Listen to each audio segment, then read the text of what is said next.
There are 6 items and 2 wild cards that I would never scale in advance. When you take ingredients and you weigh them out, putting them into delis and labeling them with what they are, how much they weigh, what recipe they're for, and the date. This is a practice that allows you to get a recipe ready up to 7 days in advance. The first thing would be any citrus like lemon, orange, or lime.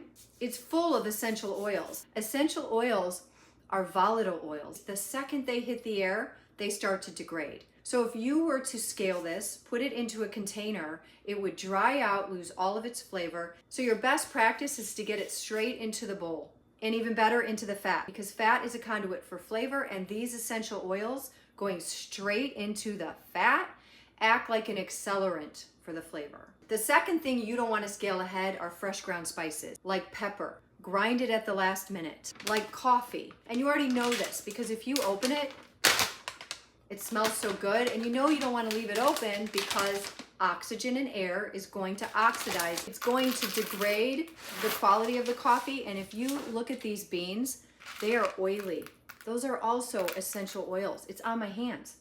So if you grind these in advance of perhaps steeping them in cream, they're going to dry out and you're going to lose all the lovely oil. So don't grind coffee until right before you need it. And nutmeg, it's something that you want to do over the recipe right when you need it. Once you expose a nutmeg to air, you degrade its essential oils. So the third thing you don't want to scale in advance are any kinds of alcohol-based extracts.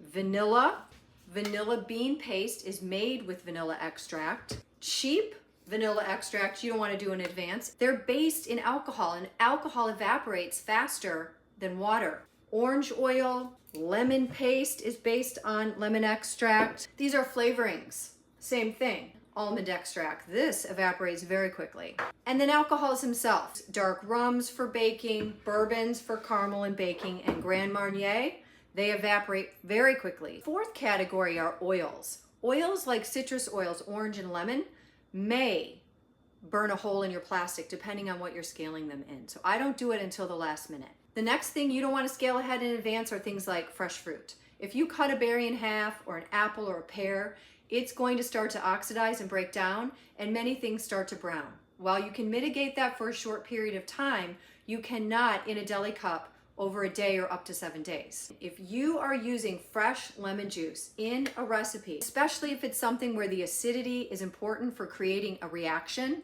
you want to scale this and squeeze it at the very last moment.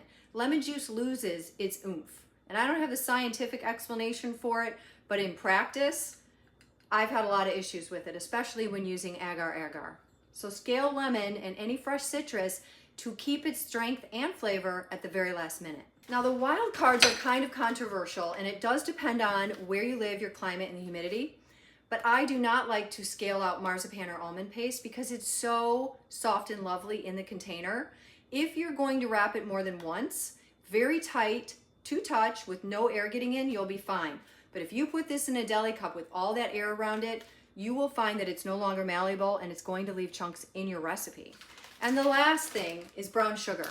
When I was working and we were going through bags of this a day, I resisted the urge to order a big 50-pound bag because that thing would dry out like that.